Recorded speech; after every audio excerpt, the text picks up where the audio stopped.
بسم اللہ الرحمن الرحیم۔ السلام علیکم۔ شیطان کی کمزوری۔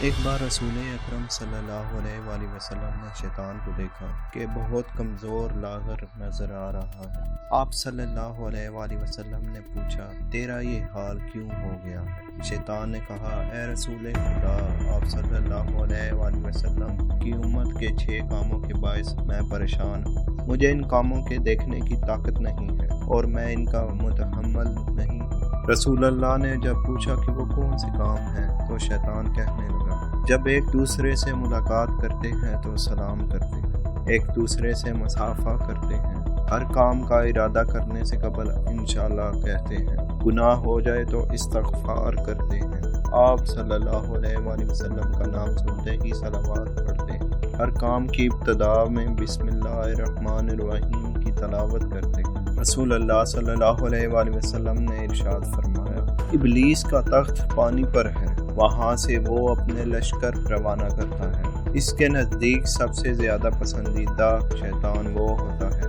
جو سب سے زیادہ لوگوں میں فتنہ ڈالتا ہے۔ اس کے لشکر میں سے ایک آ کر کہتا ہے، میں نے ایسا کیا ایسا کیا۔ وہ سردار کہتا ہے، تم نے کچھ بھی نہیں کیا۔ پھر ان میں سے ایک آ کر کہتا ہے، میں نے ایک میاں بیوی کے درمیان جھگڑا کرا دیا، اور وہ اس کو اپنے قریب کر کے کہتا ہے، ہاں تم نے بہت اچھا کام کیا ہے، اور اسے گلے لگا لیتا ہے۔ یہ حدیث صحیح مسلم میں آتی ہے۔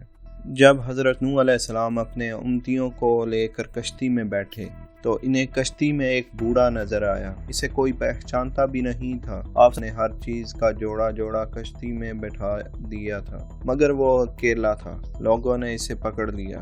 وہ حضرت نوح علیہ السلام سے پوچھنے لگے کہ یہ بوڑھا کون ہے؟ حضرت نوح علیہ السلام نے اس سے پوچھا، بتاؤ تم کون ہو؟ وہ کہنے لگا، میں شیطان ہوں۔ آپ نے سن کر فرمایا، تو اتنا چلاک بدماش ہے کہ کشتی میں آ گیا؟ کہنے لگا، جی مجھ سے غلطی ہو گئی، اب آپ مجھے معاف فرما دیں۔ آپ علیہ السلام نے فرمایا، ہم ایسے نہیں چھوڑیں گے تمہیں، تم اپنے گرب بتاتے جاؤ جس سے تم لوگوں کو سب سے زیادہ نقصان پہنچاتے ہو۔ کہنے لگا، جی میں سچ سچ بتاؤں گا، لیکن البتہ آپ وعدہ کریں کہ آپ مجھے چھوڑ دیں گے۔ آپ علیہ السلام نے فرمایا، ٹھیک ہے ہم تمہیں چھوڑ دیں گے۔ وہ کہنے لگا، میں 2 باتوں سے زیادہ انسان کو نقصان پہنچاتا ہوں، ایک حسد اور دوسرا ہرس۔ وہ کہنے لگا، حسد ایک ایسی چیز ہے کہ میں خود اس کی وجہ سے برباد ہوا، اور ہرس وہ چیز ہے جس کی وجہ سے آدم علیہ السلام کو جنت سے زمین پر اتار دیا گیا۔